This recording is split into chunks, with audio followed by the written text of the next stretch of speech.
Remember when you were a kid and you would gargly wake up for school and eat breakfast?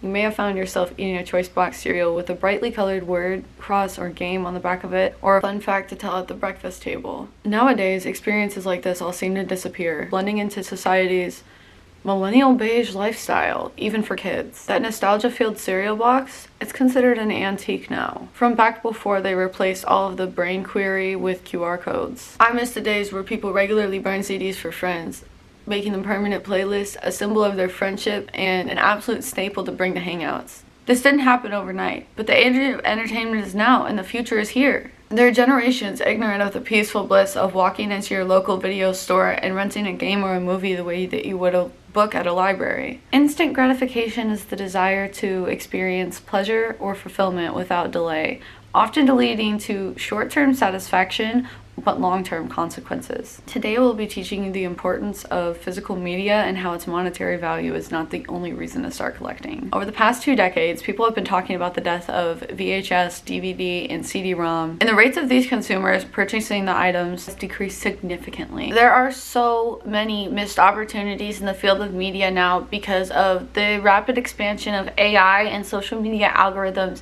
eating up our time, killing our attention spans, and force-feeding suggested content. I find print media fascinating. You can find all sorts of unique little shops, bands, and local events through flyers, zines, and stickers placed in traffic areas. It's a great way to connect with others and build community in creative ways. Zines are self-published books that have been popular in underground communities to share personal artistry, poetry, widespread ideas, political messages, as well as inspire and motivate others. This is people sharing their voice with you. The most important part is freedom of personal expression. You use what you have around you and have fun.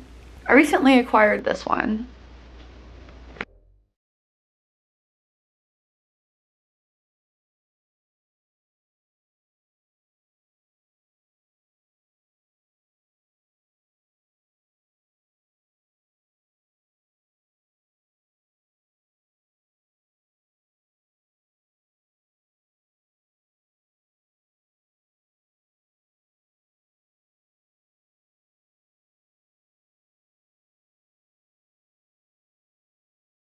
I was helping my friends at the bake sale and they had me fold some of these, so I took one.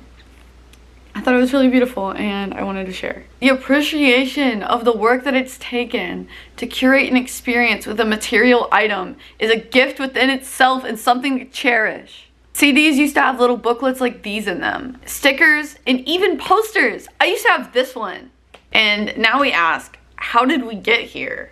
Betamax was released by Sony in 1975 and was well renowned until VHS quickly took its spot. But Betamax, if you don't already know, was a 60-minute recorder for regular TV. So basically you pop in a VHS cassette tape, you'd hit record, and then you'd record over your show. So if you were gonna leave for that day, basically you left your TV running, you popped in the thing, and you're like, okay, I'm gonna leave. I was able to come back and watch it. But the reason why it was so unpopular is because it was only 60 minutes. So you couldn't record sports events or really long movies or anything like that. It was advertised as watch whatever, whenever. Immediately after VHS was Laserdisc, and Laserdisc was deemed unpopular due to having to get up every 30 minutes to go and change the disc or flip the side. It could only hold 30 minutes to an hour for each side. So if you're watching like Star Wars or something, you know, that's kind of annoying.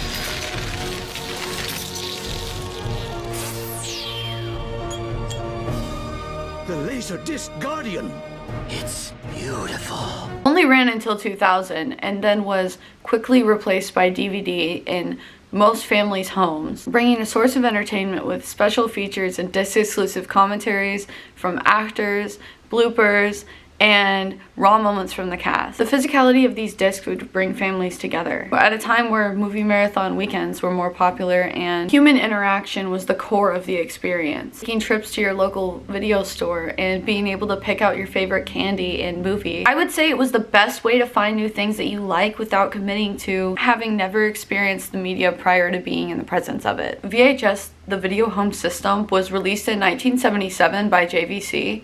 It was the cassette counterpart to reel-to-reel tape decks. One reason to invest in a tape deck, if you were wondering what the difference between a tape deck and a cassette player is the quality and the range of the sound you're getting. It sounds crisp. It sounds like it's in person, like it's being played in front of you.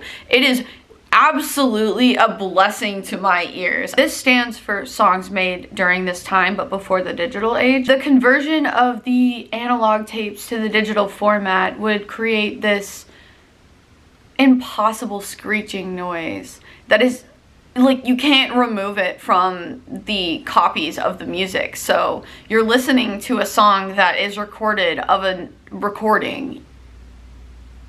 Does that make sense? If you listen to the song Hotel California by the Eagles today on Spotify, you will hear the difficulty that I'm speaking about if you listen to the original that I have linked below. Keeping media in good condition for as long as possible is the goal for media collectors like me. It's important to dust your gaming consoles, make sure mold isn't growing on your tapes, and discs are properly buffed and put in correct casing. Something that I learned recently is controlled humidity and temperature in a room can also affect the sustainability of your tapes. If you use a humidifier in the winter and a dehumidifier in the summer, it will help the quality of your things stay good longer. Well, you can also learn how to solder parts of your electronics and replace them. The deterioration of these things over time is what can retain a lot of value and when kept in good condition. Comic books and trading cards are a fantastic example of this. These items are what people keep precious to them because it reminds them of a simpler time.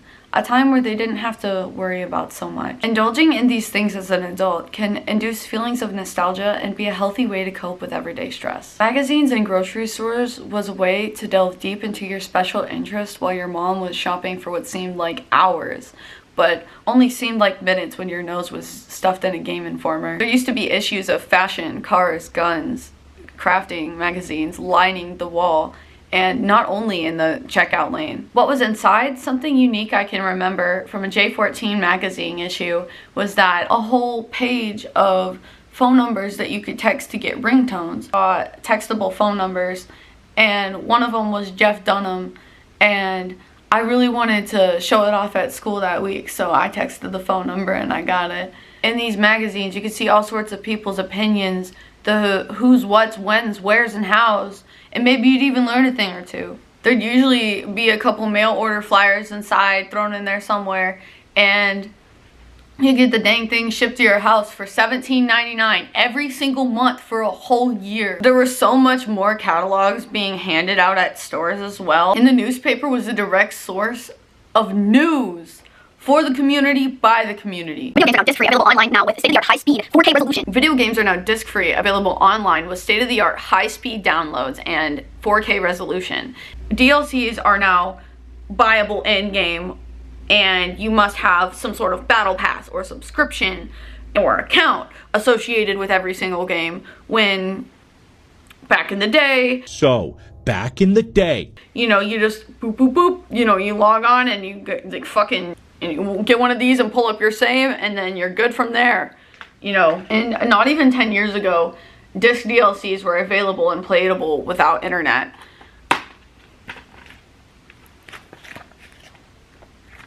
The Xbox 360 can't even connect to the internet anymore. A little editor's note here is, upon doing some more investigating, I can connect to the internet on mine. Mine says that I'm connected to the internet service network, but will not get on any player bases at all. If you know anything about this, please let me know, but that was my conclusion. I would totally understand if they shut down some of the player bases and just to save money like they do with online player bases all the time, but no! They took away everything. I personally grew up without internet, so all of my achievements that I had on there are untransferable to the Xbox One and my online gamer tag with Microsoft. But, you know, I still get to play it, which is the whole point. My grandmother could beat the game if she saved as much as you do. But I am an achievement hunter, so it did kind of peeve me a little. It's just stuck on my hard drive permanently. One of my favorite features of the Xbox 360 is that you can pop in a CD and listen to it and it'll show visuals on the screen. And you can also download the music onto your Xbox 360 and play it while you're playing video games. It's a really, really fun feature, and I wanted to let y'all know about it in case you didn't.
Something I love about the PS2 is that it's backwards compatible with the PS1. Really cool fact is that the analog button is for PS1 games. As you can see, we have a little bit of a difference in the center of the pad, and then there are also no sticks. So we're going from analog to digital whenever we press the analog button. This also goes for the Wii and GameCube with the memory cards. There should be a little compartment that you can flip open on your Wii to insert the memory card and your controllers. And then you can also save your spot and play your game. Something that I also thought was really cool that Nintendo did was that you could play the Game Boy games on the DS. The backwards compatibility really sold me on these consoles. Every time that I've checked Steam or the Microsoft Store lately, I've been punched in the face with another 4K remake of the same games from a decade ago. And I've even noticed that the quality is not better. The color looks more lifeless than the original. And the key details that gave the original its character is now completely devoid and diluted into this overstimulating, high resolution, and sensory overload. You should be playing the game the way that it was made and intended to be played. The bad graphics just add to the experience. It's almost as if developers have lost the plot of their own game. Because we know we didn't ask for a $60 4K remake of the same games over and over. GameFly was the #1 enabler whenever it came to introducing subscription rentals to video games, but it was not the only thing that knocked out video stores. Video stores like Blockbuster were booming until Redbox came around in 2002 and started popping up in areas like Walmart, CVS, and convenience store areas. This is a sorry excuse for a repackage and sell idea. Limiting the customer to 200 options of releases instead of an entire store, and immersing yourself in the experience of touching and feeling the box and reading the back of it and being able to decide if you wanted to rent it or not. You would basically already need to know what the latest releases were already about in order to get a general idea of what this movie would be offering you. But the convenience of dropping off the discs! A short-lived fantasy of poorly taken care of discs, neglected machines, often needing maintenance, and not working properly in peak of Redbox year. The last Blockbuster store in the world is independently owned and located in Bend, Oregon. Netflix started off in 1997 as a DVD by mail service until 2006 and shifted to a streaming on-demand service in 2007. And today is still ranked the top streaming service in 2026. Although there are many other media streaming services, Netflix is the top competitor to all of these that I list, including cable services. They even have games now. I had a little brain fart when reading the script I made. I forgot to add that Blu-ray came out in 2006 and was the top competitor for DVD until 2008 because it was a war against who had the best quality between that time. Now today you can see Blu-ray players in your Xbox XS and your PS5 just common things like that. It's still doing pretty well to this day because of that extra backing and support. Now that you have a brief history and a better understanding of physical media, I would like to share with you the reason why I started collecting. I feel connected to the physical media that I have because I have fond memories of it. I'm more attached to these material items because of the sentimental grasp. Things like these right here are time capsules of shared memories and experiences. The experience is the significant. The human experience is important to document for historical purposes and doing it for the sole intention of being free and alive. If I died tomorrow, what would be left of me? I think of this when approaching roadblocks in my creative work. Channel my emotions through DIY projects and art. It helps me cope with stress, grief, and the thought of dying. Physical media can be a great tool to use for fun activities, create relatable interactions, and start conversations and enhance a vibe. I think it's incredibly important to create happy memories with friends, and one of the things on my bucket list is to play with all 4 instruments in Guitar Hero with friends.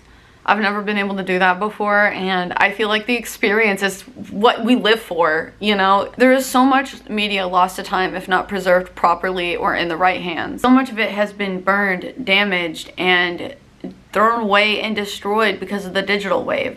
Not so much care was put into the hard copies. The consequences of this being fully forgotten and lost media. I believe those who collect are doing a service to the world by saving them from being destroyed. Like, this fills such a deep void in me.